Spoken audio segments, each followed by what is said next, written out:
مەوەزێکی ئەنجومەنی سیاسی ئەمڕۆ لە سنووری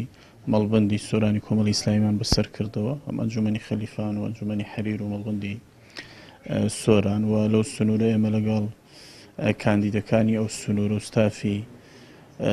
مەڵبەند و ئەنجومەنەکانی کۆمەڵ کۆبووینەوە بە مەبەستی ئاگادار بوون لە شێوازی بەڕێوەچوونی هەڵمەتی هەڵبژاردنەکانی لیستی ١٩٤ کۆمەڵی ئیسلامی لەو سنوورە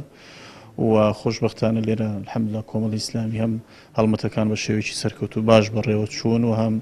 ئەوەی ئێمە تێگەیشتین یعنی بەدەمەوە هاتنێکی باش لە لایەنچین و توێژەکانی خەڵکی کوردستان بۆ لیستی ١٩٤ کۆمەڵی ئیسلامیەوە هەیە. ئێمە چاوەڕوانین کۆمەڵی ئیسلامی هێزێکی سەرڕاست و ڕازگۆ و لە 4 ساڵی ڕابردوودا بە سیاسەتی ڕاست و دروستی لە ساحەی سیاسی دەناسرێتەوە. نوێنەر و پەرلەمانتارەکانی شایستەی و لێهاتووی و دڵسۆزیان لە مەیدانی کاردا سەلماند. ئێمە چاوەڕوانین لە سینۆ خەڵکی کوردستان بە گوڕوتینەوە بەشدار بێ لە هەڵبژاردنەکاندا و دەنگ بدەن بە لیستی ١٩४ کۆمەڵی ئیسلامی و کاندیدەکانی کۆمەڵ